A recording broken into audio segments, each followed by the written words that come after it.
Puji Tuhan, saudari, kita akan melanjutkan pembahasan dalam Winter Training tahun 2024 yang berjudul Mengalami, Menikmati, dan Mengekspresikan Kristus, bagian yang kedua. Dan kita akan memasuki di dalam berita yang ketiga atau seri ke-15 yang berjudul Kekuatan Allah dan Hikmat Allah. Saudara-saudari, di dalam berita yang ketiga ini kita banyak membahas dari surat 1 Korintus pasal 1 ayat 23, 24, dan 30. Mari sebelumnya kita dapat melihat mengenai pemberitaan Paulus dan Roh Paulus. Saya bacakan untuk kita semua. Pemberitaan Paulus sepenuhnya bertentangan dengan prinsip filsafat Yunani. Menurut filsafat Yunani, pemberitaan Paulus tentang Kristus yang tersalib tidak logis dan kurang filosofis. Di sini Paulus seolah-olah memberitahu orang di Korintus, kalian masih berhenti dalam tahap bayi. Sekarang bebanku adalah membawa kalian kembali kepada Kristus yang tersalib. Kalian harus melupakan kebudayaan, hikmat, dan filsafat Yunani kalian dan kembali kepada Kristus yang tersalib. Paulus menulis dengan roh yang demikian. Paulus memberitahu mereka bahwa Kristus yang tersalib adalah kekuatan Allah untuk menyelamatkan kita, juga adalah hikmat Allah untuk merampungkan rencananya. Kita akan melanjutkan dalam judul dan ayat penting. Yang pertama ada di dalam 1 Korintus pasal 1 ayat 23. Dikatakan, tetapi kami memberitakan Kristus yang tersalib, bagi orang Yahudi sebagai batu sandungan, dan bagi orang bukan Yahudi sebagai kebodohan. Saudari, di dalam bagian ini kita dapat melihat inilah pemberitaan Paulus, tidak lain adalah Kristus yang tersalib. Isi pemberitaan Rasul Paulus adalah Kristus yang tersalib. Dan di dalam ayat yang sama kita dapat melihat sudut pandang manusia melihat Kristus yang tersalib. Bagi orang Yahudi sebagai batu sandungan, bagi orang bukan Yahudi sebagai kebodohan. Ya, dalam hal ini orang bukan Yahudi adalah orang Yunani yang suka atas filsafat. Ya, bagi orang bukan Yahudi sebagai kebodohan. Kemudian kita dapat melihat di dalam ayat 24 dikatakan, tetapi bagi mereka yang dipanggil, baik orang Yahudi maupun orang Yunani, Kristus selalu merupakan kekuatan Allah dan hikmat Allah. Ini adalah bagi orang-orang yang dipanggil, ya, adalah untuk mengalami Kristus yang tersalib. Nah, mengalami Kristus yang tersalib ini adalah kekuatan Allah dan hikmat Allah. Terakhir, kita dapat melihat di dalam judul dan ayat penting, di dalam ayat 30, dikatakan, tetapi kamu di dalam Kristus adalah berasal dari Allah. Kristus menjadi hikmat yang diberikan kepada kita dari Allah. Keadilbenaran, pengudusan, dan penebusan. Di sini kita dapat melihat bahwa Kristus yang tersalib menjadi hikmat, ya, yang diberikan kepada kita dari Allah. Diberikan kepada kita dari Allah menggambarkan penyaluran diri Allah. Tidak lain adalah ekonomi Allah, yaitu Allah yang memberikan dirinya kepada kita. Allah memberikan Kristus menjadi hikmat, ya, yang diberikan kepada kita. Inilah penyaluran Allah Tritunggal, menjadi keadilbenaran, pengudusan, dan penebusan. Puji Tuhan, kita lanjutkan di dalam struktur dan garis besar. Di dalam berita ini dibagi menjadi 3 bagian. Yang pertama adalah Romawi yang pertama.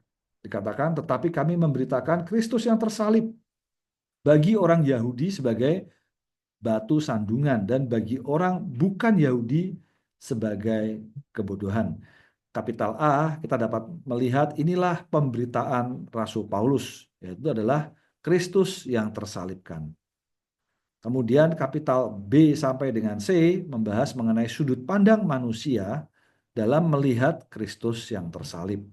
Sedangkan di dalam kapital D sampai F adalah bagaimana pengalaman kita atas Kristus yang tersalib. Puji Tuhan, bahwa Kristus yang tersalib dapat kita alami. Kemudian di dalam bagian yang kedua atau Romawi yang kedua adalah orang-orang yang dipanggil mengenal dan mengalami Kristus merupakan kekuatan Allah dan hikmat Allah. Puji Tuhan bahwa Kristus yang tersalib ini adalah terhadap orang-orang yang dipanggil. Ya. Amen. Kemudian di dalam kapital C sampai dengan F, kita perlu mengenal dan mengalami kekuatan dan hikmat Kristus. Dan di dalam bagian yang ketiga, Kristus menjadi hikmat yang diberikan kepada kita dari Allah sebagai 3 perkara penting dalam penyelamatan Allah. Amin. Di dalam kapital A, Kristus menjadi hikmat yang diberikan kepada kita dari Allah. Kemudian di dalam kapital B, ada 3 perkara penting dalam penyelamatan Allah. Kita lanjutkan di dalam struktur pembacaan harian. Hari yang pertama sampai dengan hari yang ketiga adalah satu bagian membahas mengenai Kristus yang tersalib. Di dalam hari yang keempat membahas mengenai kekuatan dan hikmat Allah.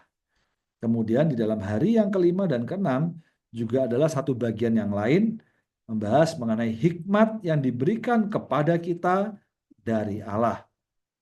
Mari kita melihat di dalam hari yang pertama. Dalam hari yang pertama membahas pemberitaan Paulus dan sudut pandang manusia. Amen. Kemudian di dalam hari yang kedua bahwa Kristus yang tersalib adalah jalan Allah. Ya. Ini adalah kekuatan dan hikmat Allah. Kristus yang tersalib adalah kekuatan Allah. Kristus yang tersalib juga adalah hikmat Allah. Lalu kemudian di dalam hari yang ketiga adalah pengalaman kita. Kita perlu mengalami Kristus yang tersalib dan kita menempuh kehidupan yang tersalib. Puji Tuhan, kita memiliki jalan untuk menggenapkan kehendak Allah adalah melalui Kristus yang tersalib. Kita menempuh kehidupan yang tersalib adalah melalui kita diakhiri. Amen. Kemudian di dalam hari yang keempat, ya, membahas mengenai kekuatan dan hikmat Allah adalah bagi orang-orang yang dipanggil. Ya. Orang-orang yang dipanggil mengalami Kristus. Ya. Kristus yang bagaimana? Kristus yang merupakan kekuatan dan hikmat Allah. Kemudian di dalam hari yang kelima dan keenam, ini adalah 3 perkara dalam penyelamatan. Yang pertama, Kristus sebagai keadilbenaran, Kristus sebagai pengudusan, dan Kristus sebagai penebusan. Puji Tuhan ya, untuk masa lalu, masa sekarang, dan masa kelak. Amen. Mari kita teruskan di dalam pembahasan selanjutnya. Bahwa dari sudut pandang manusia melihat Kristus yang tersalib. Ini adalah pemberitaan Paulus. Pemberitaan Paulus tidak lain adalah Kristus yang tersalib. Ya. Di dalam Matius pasal 27 ayat 40 mengatakan, engkau yang menghancurkan bait dan membangunnya dalam 3 hari. Selamatkan dirimu. Jika engkau anak Allah, turunlah dari salib. Dalam ayat 42 mengatakan dia menyelamatkan orang lain tetapi tidak dapat menyelamatkan dirinya sendiri. Dia Raja Israel. Sekarang boleh turun dari salib dan kita akan percaya kepadanya. Saudara-saudari, kalau kita melihat di dalam Matius pasal 27 ayat 40 dan 42 ini, sungguh ini adalah mengenai Kristus yang tersalib. Justru Kristus yang tersalib yang menjadi pemberitaan Paulus. Kristus yang demikian adalah kekuatan Allah dan hikmat Allah untuk merampungkan ekonominya. Selain itu, Kristus yang tersalib, ya, Kristus sebagai dia yang tidak melakukan apapun untuk menyelamatkan dirinya. Oh, saudara-saudari, kita dapat bersuka cita hari ini karena kita sebagai kawanan atau jemaat atau kaum saleh yang telah menerima khasiat kematian Kristus. Sehingga dari Matius pasal 27 ayat 40 dan 42 ini kita bersyukur bahwa Yesus tidak turun dari salib. Yesus tidak menyelamatkan dirinya sendiri. Dan Kristus yang tersalib inilah menjadi pemberitaan Paulus. Namun justru sebaliknya, dari sudut pandang manusia, dalam 1 Korintus pasal 1 ayat 22 dan 23, di ayat 22 orang Yahudi meminta tanda dan orang Yunani mencari hikmat. Dan di ayat 23 mengatakan, tetapi kami memberitakan Kristus yang tersalib bagi orang Yahudi sebagai batu sandungan, bagi orang bukan Yahudi sebagai kebodohan. Nah, saudara-saudari, bagi orang Yahudi, perkara kebangkitan ini adalah suatu tanda yang besar. Ya, orang Yahudi percaya akan kebangkitan dan merindukan melihat kebangkitan. Dia merindukan perihal kebangkitan terjadi. Namun justru Kristus malah mengalami kematian di atas salib. Ya, Kristus yang tersalib. Ya. Justru apa yang menjadi harapan ya bagi orang Yahudi akhirnya menjadi sebuah sandungan. Sebaliknya bagi orang Yunani ya, yang mencari hikmat, seharusnya Kristus dapat menghindari salib. Namun yang terjadi justru Kristus tersalib. Maka orang bukan Yahudi atau orang Yunani melihat perkara salib ini sebagai kebodohan.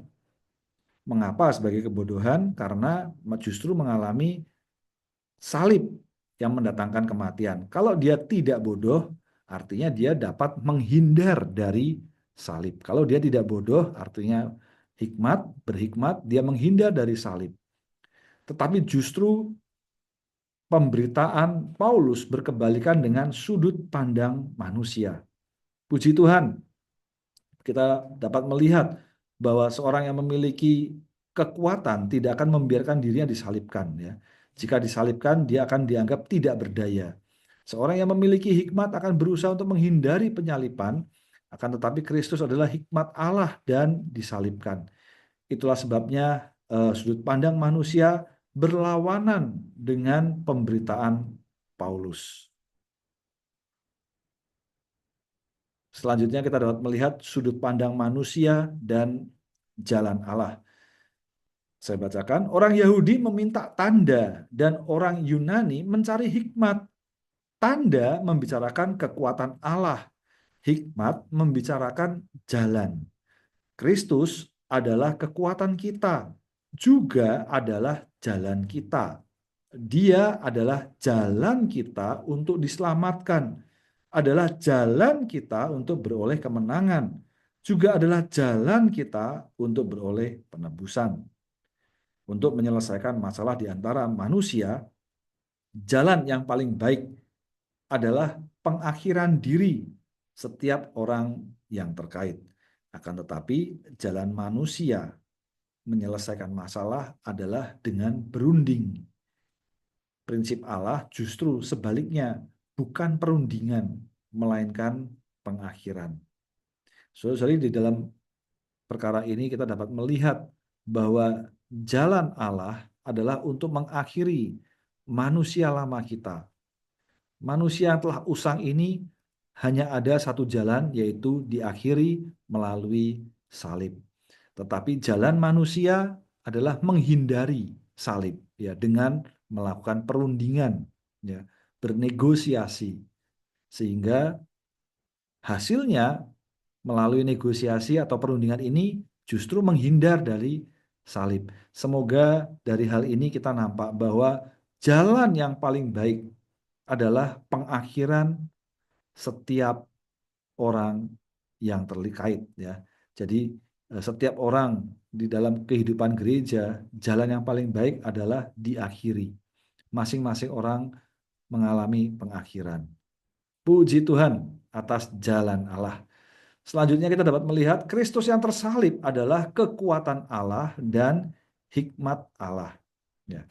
Di dalam 1 Korintus pasal 1 ayat 24 mengatakan, tetapi bagi mereka yang dipanggil, Kristus selalu merupakan kekuatan Allah dan hikmat Allah. Di dalam Roma pasal 6 ayat 6 mengatakan kita tahu bahwa manusia lama kita telah disalibkan bersamanya supaya tubuh dosa kita hilang kuasanya agar kita tidak lagi sebagai hamba dosa. Dan di dalam Galatia pasal 2 ayat 20 mengatakan aku telah disalibkan bersama Kristus. Sekarang bukanlah aku lagi yang hidup, tetapi Kristus yang hidup di dalam aku. Justru ya, penyalipan Kristus ya. Penyalipan adalah kekuatan. Kekuatan apa? Kekuatan untuk mengakhiri ya, manusia lama. Kekuatan untuk menghilangkan tubuh dosa ya, supaya tidak lagi menjadi hamba dosa. Bagaimana agar manusia lama kita ya, tubuh dosa kita hilang kuasanya supaya tidak lagi sebagai hamba dosa? Tidak ada jalan yang lain selain Kristus yang tersalib. Inilah kekuatan Allah. Di satu aspek yang negatif adalah tubuh dosa kita hilang kuasanya. Kita tidak lagi sebagai hamba dosa. Tetapi di aspek yang positif ya, adalah melalui ya Kristus yang disalibkan dan kita telah disalibkan bersama Kristus. Secara positif Kristus hidup di dalam aku. Puji Tuhan. Di aspek yang negatif manusia lama kita disalibkan ya. Tubuh dosa kita hilang kuasanya. Kita tidak lagi sebagai hamba dosa. Di aspek yang positif, amen. Kristus hidup di dalam aku. Puji Tuhan atas Kristus hidup di dalam aku. Untuk hal ini perlu kekuatan Allah. Inilah kekuatan Allah ya. Kristus selalu merupakan kekuatan Allah dan hikmat Allah. Amen. Selanjutnya di dalam 1 Korintus pasal 2 ayat 7 mengatakan, tetapi yang kami bicarakan adalah hikmat Allah dalam misteri, yaitu hikmat yang tersembunyi, yang ditakdirkan Allah sebelum zaman-zaman untuk kemuliaan kita.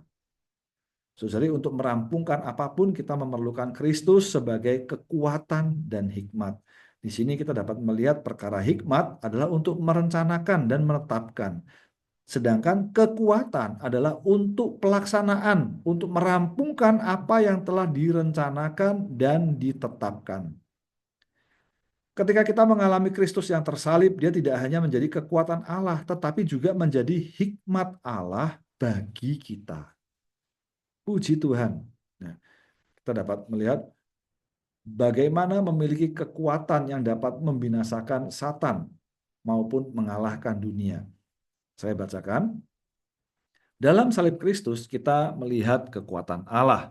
Kita memerlukan kekuatan Allah untuk mengalahkan Satan, dunia, dosa, manusia yang jatuh, tubuh daging, hayat alamiah, ciptaan lama, dan peraturan-peraturan. Apakah masih ada kekuatan yang lebih besar daripada Kristus yang tersalib sebagai kekuatan Allah? Apakah masih ada kekuatan yang dapat membinasakan Satan maupun mengalahkan dunia? Hanya Allah yang berkekuatan untuk merampungkan hal-hal ini. Kekuatan semacam ini tidak seperti kekuatan yang digunakan Allah dalam penciptaan. Tidak bersandarkan kekuatan firman untuk melakukan sesuatu. Ini adalah kekuatan salib, yaitu kekuatan kematian Kristus yang ajaib. Puji Tuhan, saudara, di dalam bagian ini kita dapat melihat ya bahwa dalam penciptaan Allah menciptakan segala sesuatu dengan kuasanya melalui firman. Apa yang Ia firmankan terjadi. Itulah kekuatan penciptaan. Namun justru kita dapat melihat melalui kekuatan kematian Kristus yang ajaib ini adalah suatu kekuatan untuk mengalahkan hal-hal yang negatif. Satan, dunia, dosa, dan seterusnya. Saudari, puji Tuhan atas kekuatan Allah. Inilah Kristus yang tersalib dan inilah kekuatan salib. Selanjutnya adalah pengalaman kita akan Kristus yang tersalib dan menempuh kehidupan yang tersalib. Di dalam Efesus pasal 1 ayat 9 mengatakan menurut perkenannya dia memberitahu kita misteri kehendaknya. Perkenan ini adalah yang dari semula ditetapkannya di dalam dirinya. Ya, di sini kita dapat melihat mengenai perkenannya ya. Perkenan ini ditetapkannya di dalam dirinya. Ya, ditetapkan dalam dirinya. Dan ini di dalam Efesus pasal 3 ayat 11 adalah menurut ketetapan kekal yang telah digenapkan dalam Kristus Yesus Tuhan kita. Dalam Kolose 1 ayat 9 mengatakan agar kamu dipenuhi dengan pengetahuan yang penuh untuk mengenal kehendak Allah. Maka kita dapat melihat bahwa memiliki jalan untuk merampungkan kehendak Allah ini adalah ketetapan dalam dirinya, ya, adalah merupakan ketetapan kekal dan kita perlu mengenal ya kehendak Allah ini. Nah, apa kehendak Allah ini atau ketetapan kekal? Tidak lain adalah Kristus yang tersalib sebagai hikmat Allah, ya, berkaitan dengan misteri rencana ketetapan Allah menurut perkenannya dan jalannya untuk merampungkan kehendaknya. Tanpa Kristus yang tersalib, maka rencana perkenan Allah, jalan untuk merampungkan kehendaknya tidak ada. Puji Tuhan, justru melalui Kristus yang tersalib, ketetapan Allah, perkenannya, dan jalannya untuk merampungkan kehendaknya ini adalah melalui Kristus yang tersalib. Puji Tuhan. Dan di dalam Galatia 2:20 mengatakan, aku telah disalibkan bersama Kristus. Sekarang bukan aku lagi yang hidup, tetapi Kristus yang hidup di dalam aku. Maka saudari, bagaimana pengalaman kita akan Kristus yang tersalib dan menempuh kehidupan tersalib? Ya, kita perlu setiap hari mengalami pengakhiran. Ya, kita perlu mengalami pengakhiran. Ketika kita menyeru nama Tuhan, ya kita boleh mengalami dan menikmati Dia dan akhirnya mengalami penyalipannya. Nah, kita akan diakhiri. Semakin kita berseru kepada nama Tuhan, amen, kekuatan Allah akan bekerja di dalam kita. Ya, kekuatan Allah untuk apa? Untuk mengakhiri diri kita. Puji Tuhan ya, bahwa Kristus yang tersalib tidak hanya merupakan kekuatan, tetapi juga jalan supaya kita diselamatkan dari tubuh daging, hayat alamiah, dan ciptaan lama. Semoga tiap kali kita berseru kepada nama Tuhan Yesus, kita menyadari bahwa Kristus adalah kekuatan untuk mengakhiri kita. Di satu sisi kita memerlukan keselamatan di dalam nama ini. Di sisi yang lain, jalan untuk menyelamatkan adalah melalui mengakhiri diri kita. Yang diakhiri adalah tubuh daging, hayat alamiah, dan ciptaan lama.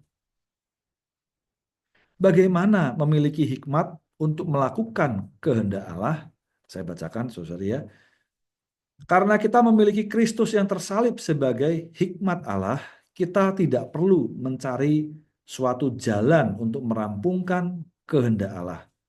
Asalkan kita mengalami Kristus yang tersalib, dengan sendirinya memiliki jalan untuk melakukan kehendak Allah. Kita tidak perlu lagi mengambil keputusan untuk melakukan kehendak Allah atau berketetapan melakukan kehendak Allah. Jika Anda mau melakukan kehendak Allah, Anda tidak perlu berdoa kiranya kehendak Anda tercapai. Selama Anda mengalami Kristus yang tersalib, Kristus akan menjadi hikmat yang diberikan kepada Anda dari Allah untuk merampungkan rencananya. Anda akan memiliki hikmat Allah untuk melakukan kehendaknya. Puji Tuhan, saudara ya. Jadi bahwa bukan dari upaya ya kita melakukan kehendak ya, tapi bukan dengan kita dengan jalan kita sendiri, tetapi adalah melalui amen, pengakhiran. Semakin kita mengalami pengakhiran, kita akan memiliki hikmat Allah untuk melakukan kehendaknya. Selanjutnya, orang-orang yang dipanggil mengalami Kristus merupakan kekuatan dan hikmat yang diberikan kepada kita dari Allah. Ya, orang-orang yang dipanggil mengalami kekuatan dan hikmat Kristus. Di dalam 1 Korintus pasal 1 ayat 24 mengatakan, tetapi bagi mereka yang dipanggil. ya, bagi mereka yang dipanggil, baik orang Yahudi maupun orang Yunani, Kristus selalu merupakan kekuatan Allah dan hikmat Allah. Di dalam 1 Korintus pasal 1 ayat 2 mengatakan kepada gereja Allah di Korintus, yaitu kepada mereka yang dikuduskan dalam Kristus Yesus, yaitu orang-orang kudus yang dipanggil bersama semua orang yang menyeru nama Tuhan kita Yesus Kristus di setiap tempat. Dia milik mereka dan milik kita. Dan di dalam Filipi pasal 4:13 mengatakan, aku dapat melakukan segala sesuatu, amen, di dalam Dia yang memberi kekuatan kepadaku. Puji Tuhan, saudari ya, bahwa ini adalah orang-orang yang dipanggil, mereka yang dipanggil, ya. Mereka yang dipanggil adalah mereka yang dikuduskan dalam Kristus Yesus.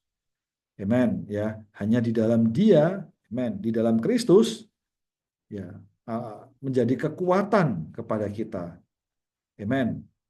Bahwa orang-orang yang dipanggil, mereka dipilih Allah dalam kekekalan dan yang percaya kepada Kristus dalam waktu. Amen, ya. Dipilih oleh Allah dalam kekekalan, percaya kepada Kristus dalam waktu. Maka kita hari ini ada di dalam ruang lingkup waktu, perlu percaya kepada Kristus. Amen. Ya, ini adalah orang-orang yang dipanggil.